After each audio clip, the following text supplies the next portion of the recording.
Hello students, তোমরা যারা একাদশ শ্রেণীর প্রথম সেমিস্টারের ছাত্রছাত্রী আছো এবং তোমাদের এডুকেশন সাবজেক্টটা আছে, আজকে আমি আলোচনা করব তোমাদের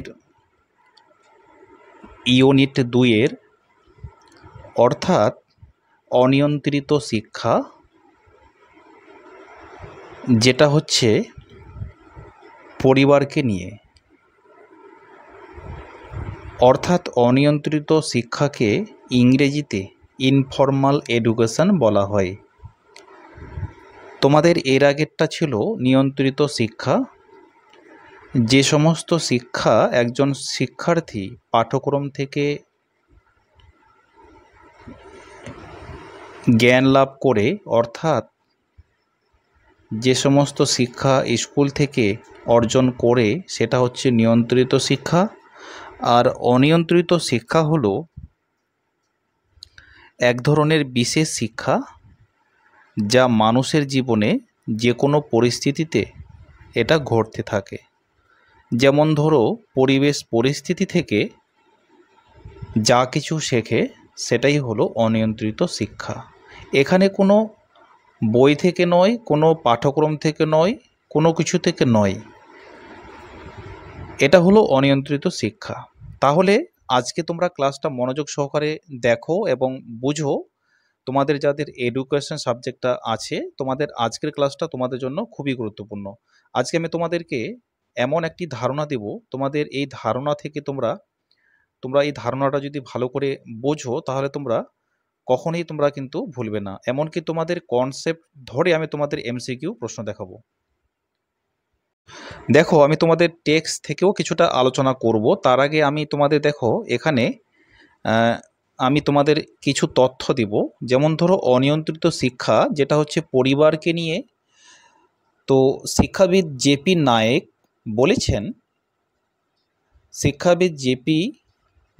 বলেছেন, তিনি বলেন যে শিক্ষা শিশু তার সমাজ জীবনে বেড়ে ওঠার সঙ্গে সঙ্গে সংগঠিত হয়।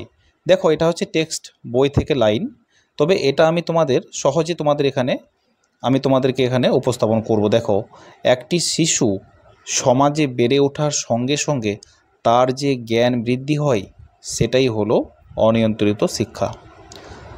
তাহলে তোমাদের যেটা সহজ হবে তোমরা সেটা পড়বে, তবে তোমাদেরকে সংজ্ঞাটা অবশ্যই জানতে হবে। এরপরে দেখো, শিক্ষাবিদ কুম্বোস কি বলেছেন। অনিয়ন্ত্রিত শিক্ষা হলো এমন এক শিক্ষা যা মানুষের জীবনে অনিয়ন্ত্রিতভাবে যে কোনো সময়ে স্বাভাবিকভাবে ঘটে থাকে। অর্থাৎ অনিয়ন্ত্রিত শিক্ষা হলো একটি শিশুর জন্ম থেকে মৃত্যু পর্যন্ত সে যা কিছু শিখবে এবং পরিবেশ পরিস্থিতি থেকে যা কিছু অর্জন করবে, এটাই হচ্ছে অনিয়ন্ত্রিত শিক্ষা। যেমন ধরো, উদাহরণ হিসেবে বলা যায় পরিবার, প্রাকৃতিক পরিবেশ এবং ক্লাব, গ্রন্থাগার, জাদুঘর, খেলার মাঠ, গণমাধ্যম, ধর্মীয় প্রতিষ্ঠান ইত্যাদি। এবারে তোমাদেরকে জানতে হবে অনিয়ন্ত্রিত শিক্ষার বৈশিষ্ট্যগুলো কী। অনিয়ন্ত্রিত শিক্ষা হলো এমন একটি শিক্ষা যা মানুষ স্বাভাবিকভাবে যে কোনো সময়ে বা যে কোনো জায়গা থেকে অর্জন করতে পারবে। এটাই হলো অনিয়ন্ত্রিত শিক্ষার বৈশিষ্ট্য। দেখো, এখানে আমি কয়েকটি বৈশিষ্ট্য আমি তোমাদেরকে দেখাবো। প্রথম বৈশিষ্ট্য হচ্ছে নিয়ন্ত্রণহীন শিক্ষা। এই শিক্ষার একটি বিশেষ বৈশিষ্ট্য হচ্ছে নিয়ন্ত্রণহীন শিক্ষা, কারণ এই শিক্ষা গ্রহণের জন্য কোনো নিয়মকানুন থাকে না। আদিমকালে মানুষের চাহিদা ছিল খুবই সামান্য। তারা তাদের প্রয়োজনীয় চাহিদাগুলি পরিবার থেকে মিটিয়ে নিত এবং কোনো বিদ্যালয় ছাড়াই পরিবার এবং সামাজিক সংস্থা থেকে যে শিক্ষা লাভ করত, এটাই হচ্ছে অনিয়ন্ত্রিত শিক্ষা। আরেকটু সহজ করে বললে, শুধুমাত্র বই থেকে নয়, একজন শিক্ষার্থী জন্ম থেকে মৃত্যু পর্যন্ত, অর্থাৎ একটি শিশু জন্ম থেকে মৃত্যু পর্যন্ত সমাজ, পরিবার, বিভিন্ন সংস্থা, গণমাধ্যম এসব থেকে জ্ঞান এবং অভিজ্ঞতা অর্জন করে, এটাই হলো অনিয়ন্ত্রিত শিক্ষা। এই যে এখানে কিছু সংজ্ঞাগুলো দিয়েছি এবং বৈশিষ্ট্যগুলো, এটা আমি খুব সহজ ভাষায় আমি তৈরি করেছি। এটা কোনো টেক্সট বই থেকে নয়। আমি তোমাদেরকে টেক্সটের যে লাইনগুলো রয়েছে সেটা নিয়ে তোমাদেরকে আমি একটু শেয়ার করব। তোমরা আমার এই ভাষাগুলো তোমরা হচ্ছে স্ক্রিনশট করতে পারো, তোমাদের কাজে লাগবে। অর্থাৎ সহজ করে যদি তোমরা পড়তে পারো তাহলে তোমরা এই নোটসটা ভালো করে সুন্দর করে তোমরা স্ক্রিনশট করে রাখো। এবারে চলো তোমরা টেক্সট থেকে তোমরা ক্লাসটা ভালো করে দেখে নাও। টেক্সট লাইন থেকে আমি তোমাদেরকে পড়ে শোনাচ্ছি। দেখো, অনিয়ন্ত্রিত শিক্ষার প্রয়োজনীয়তা, অর্থাৎ অনিয়ন্ত্রিত শিক্ষার প্রয়োজনীয়তা সম্পর্কে সংক্ষেপে আলোচনা করে জানা যায়। প্রাথমিক আচরণের শিক্ষা। শিশুর মধ্যে প্রাথমিক আচরণের শিক্ষার গুরুত্বপূর্ণ শিক্ষার রূপ হলো অনিয়ন্ত্রিত শিক্ষা। কারণ একজন শিশু অবস্থায় তার প্রাথমিক বিকাশ, অর্থাৎ প্রাথমিক যে কেন্দ্র, সে কিভাবে আচরণ করবে, কিভাবে শিখবে, এটা হলো তার একটা গুরুত্বপূর্ণ রূপ। এরপরে দেখো, শিক্ষাবিদ কমেনিয়াস বলেছেন, মায়ের কোলেই হচ্ছে শিশুর প্রথম বিদ্যালয়। এটা আমরা সবাই জানি, হচ্ছে যে একজন শিশুর জন্য প্রথম স্থান হচ্ছে তার মা। এখান থেকেই শিশুর জীবনের প্রথম শিক্ষা শুরু হয়। এরপরে 2 নম্বর পয়েন্টটা দেখো, অকৃত্রিম পরিবেশ শিক্ষা। অকৃত্রিম অর্থাৎ স্বাভাবিক পরিবেশে শিশুর শিক্ষার জন্য অনিয়ন্ত্রিত শিক্ষার প্রয়োজন। যে শিক্ষা পরিবেশ পরিস্থিতি থেকে একজন শিশু শিখছে সেটা হচ্ছে অনিয়ন্ত্রিত শিক্ষার প্রয়োজন, এবং শিশু স্বাধীনভাবে নিজের ইচ্ছা অনুযায়ী শিক্ষা লাভ করতে পারে। সেখানে কোনো তো টেক্সট বই নেই বা সেখানে তো কোনো পাঠ্যক্রম থাকে না। সেই পরিবেশ পরিস্থিতির সঙ্গে সে নিজের মতো করে তার নিজের ইচ্ছা অনুযায়ী শিক্ষা লাভ করতে পারবে।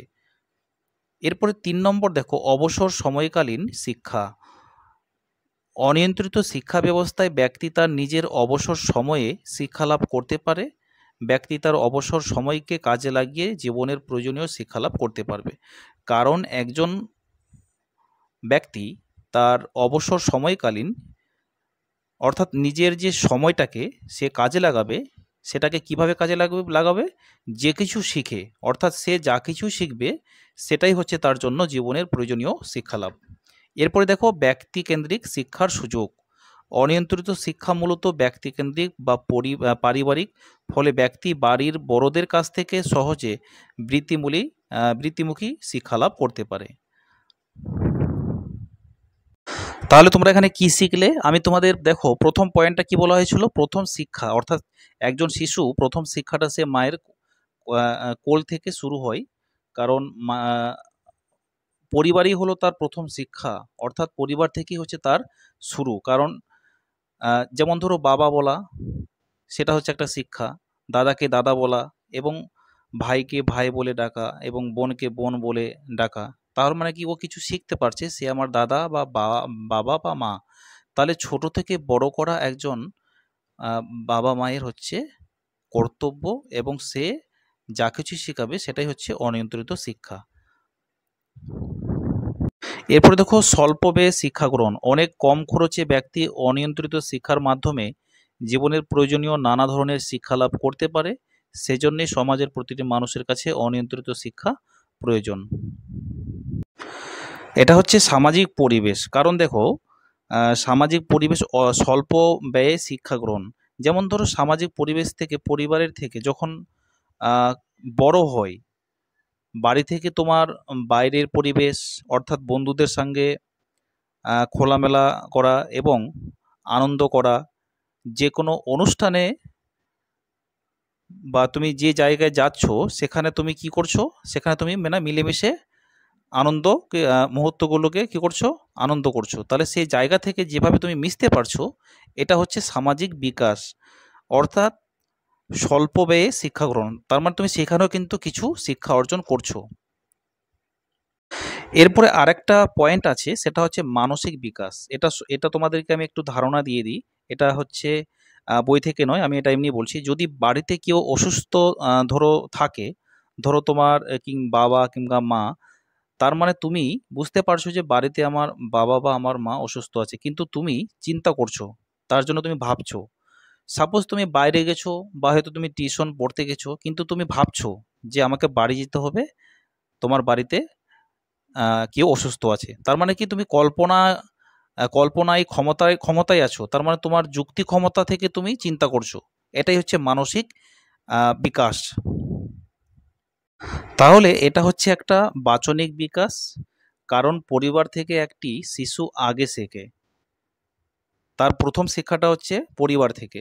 তাহলে আজকের আমাদের টপিক হচ্ছে অনিয়ন্ত্রিত শিক্ষা। তার মানে পরিবার থেকে যে শিক্ষাটা তোমরা গ্রহণ করছো, এটাই হচ্ছে অনিয়ন্ত্রিত শিক্ষা। আমাদের পরিবারের যে কালচার আছে, যেমন ধরো হিন্দুদের জন্য মন্দির বা মুসলিমদের জন্য হচ্ছে মসজিদ, বা মসজিদে আজান দেওয়া, হিন্দুরা কি করে ঠাকুরকে পূজা করবে, তো এটা হচ্ছে হিন্দু মুসলিম মানে নিয়ম নীতি। তাহলে প্রত্যেকই হচ্ছে হিন্দু মুসলিম হচ্ছে আমরা ভাই ভাই। তার মানে কি প্রত্যেকের নিয়ম নীতি হচ্ছে আলাদা রকম, কিন্তু তারা কিন্তু সেখানে কি করছে, তারা কিন্তু ওদের নিয়ম অনুযায়ী কিন্তু কাজ করছে। যেমন ধরো তোমার এলাকায়, যেমন ধরো বিভিন্ন পোশাকের ধরন আলাদা, হয়তো ওর পোশাক আলাদা, তোমার পোশাক আলাদা। যেমন ধরো অসমিয়ায়, তাদের হচ্ছে কালচার আলাদা। তার মানে এই যে প্রত্যেকটার সঙ্গে আলাদা আলাদা কিন্তু একটা সম্পর্ক রয়েছে। যাই হোক, আশা করি তোমাদেরকে আমি বোঝাতে পেরেছি, এবং তোমরা যারা এডুকেশন সাবজেক্টটা নিয়ে পড়ছো, তোমাদের যথেষ্ট তোমাদের হেল্পফুল হবে। তোমরা ভিডিওটা ভালো করে দেখো। এরপরে চলো আমি তোমাদের ইম্পর্টেন্ট এমসিকিউগুলো তোমাদেরকে পড়ে শোনাচ্ছি। এটা হচ্ছে টেক্সট থেকে আমি কনসেপ্ট ওয়াইজ আমি এমসিকিউগুলো তৈরি করেছি। দেখো, প্রথম প্রশ্ন রেখেছি, কোন শিক্ষায় কোনো শিক্ষায় কোনো নির্দিষ্ট পাঠ্যক্রম থাকে না, অর্থাৎ অনিয়ন্ত্রিত শিক্ষায় কোনো নির্দিষ্ট পাঠ্যক্রম থাকে না। দুই নম্বর প্রশ্ন, অনিয়ন্ত্রিত শিক্ষার অপর একটি নাম হলো বিধিবদ্ধ শিক্ষা। অনিয়ন্ত্রিত শিক্ষার অপর একটি নাম হচ্ছে বিধিবদ্ধ শিক্ষা। এরপরে দেখো, শিশুর প্রথম সুঅভ্যাস সুগঠিত হয় কোথায়? পরিবারে। এরপরে দেখো, পরিবার কি ধরনের শিক্ষামূলক প্রতিষ্ঠান? অনিয়ন্ত্রিত শিক্ষামূলক প্রতিষ্ঠান। এরপরে প্রশ্ন, শিশুর পরিপূর্ণ বিকাশের জন্য অনিয়ন্ত্রিত শিক্ষার পরিবেশেই প্রকৃত বা আদর্শ স্থান, উক্তিটি করেছেন ফ্রয়েবেল। অনিয়ন্ত্রিত শিক্ষাকে বলা হয় নিয়ন্ত্রণহীন শিক্ষা, কারণ অনিয়ন্ত্রিত শিক্ষাটাই হচ্ছে নিয়ন্ত্রণহীন শিক্ষা, কারণ এখানে কোনো বাধা নেই, অর্থাৎ যা কিছু শিখবে সেটা হচ্ছে অনিয়ন্ত্রিত শিক্ষা। এরপরে দেখো, অনিয়ন্ত্রিত শিক্ষার মাধ্যম হলো পরিবার, কারণ একজন শিশু প্রথমে পরিবার থেকেই শেখে। এরপরে প্রশ্ন, বিধিবদ্ধ শিক্ষার একটি উদাহরণ হলো বিদ্যালয়। পরের প্রশ্ন, আধুনিক শিক্ষার প্রধান উপাদান হলো শিক্ষার্থী। নেক্সট, প্রথাগত শিক্ষার একটি গুরুত্বপূর্ণ দিক হলো পরীক্ষা ব্যবস্থা। এরপরে প্রশ্ন, নিয়ন্ত্রিত শিক্ষাই ব্যক্তির চাহিদা ও সমাজের প্রয়োজনে নির্ধারণ করা হয়। এটা কিসের উপর নির্ধারণ করা হয়? পাঠ্যক্রম। এরপরের প্রশ্ন, শিক্ষা লাভের প্রথম পর্যায় হলো শৈশবকাল, কারণ একজন শিশু তো প্রথম পর্যায়টা শিখছে শিশু অবস্থায়। এরপরে দেখো, MOOC এর সম্পূর্ণ নাম ম্যাসিভ ওপেন অনলাইন কোর্স, অর্থাৎ অনলাইন শেখার একটি কোর্স। নেক্সট প্রশ্ন, একজন মানুষের মধ্যেই প্রকৃত মানুষ রূপে গড়ে ওঠে, উক্তিটি করেছেন ফিফটে, শিক্ষাবিদ ফিফটে। শিক্ষার কয়টি রূপ? শিক্ষার 3টি রূপ। এরপরে দেখো, নন ফর্মাল এডুকেশনের বাংলা প্রতিশব্দ হলো নিয়ম বহির্ভূত শিক্ষা। এরপরে প্রশ্ন, school is a simplified purified better balance society, উক্তিটি করেছেন জন ডিউই। যে শিক্ষা মাধ্যমে শিক্ষার সবকটি উপাদান পূর্ব নির্ধারিত, তা হলো নিয়ন্ত্রিত শিক্ষা। অনিয়ন্ত্রিত শিক্ষার সঙ্গে যে তথ্যটির সঙ্গতিপূর্ণ নয়, তা হলো নির্দিষ্ট পাঠ্যক্রম থাকে। এর পরের প্রশ্ন, শংসাপত্র দেওয়ার ব্যবস্থা থাকে না কোথায়? অনিয়ন্ত্রিত শিক্ষায়। এই হলো তোমাদের আজকের এডুকেশন সাবজেক্টের গুরুত্বপূর্ণ ক্লাস, অর্থাৎ ইউনিট 2 থেকে অনিয়ন্ত্রিত শিক্ষা এটা তোমরা ভালো করে পড়ো এবং তোমাদের প্রথম সেমিস্টারের পরীক্ষা সেপ্টেম্বর মাস থেকে তোমাদের শুরু হয়ে যাবে, অতএব সময় খুব কম। তোমরা একটু ভালো করে পড়ো এবং কনসেপ্ট ওয়াইজ বোঝার চেষ্টা করো। আজকের ক্লাসটা তোমাদের কেমন লাগলো তোমরা আমাকে অবশ্যই কমেন্ট বক্সে জানাবে, এবং কারো যদি কোনো প্রশ্ন থাকে তাহলে আমাকে তোমরা অবশ্যই জানাবে, এবং তোমরা এই ভিডিওটাকে তোমাদের বন্ধু বান্ধবদের কাছে শেয়ার করো যেন তারাও উপকার পায়। থ্যাঙ্কস ফর ওয়াচিং, দেখা হবে পরবর্তী ভিডিওতে।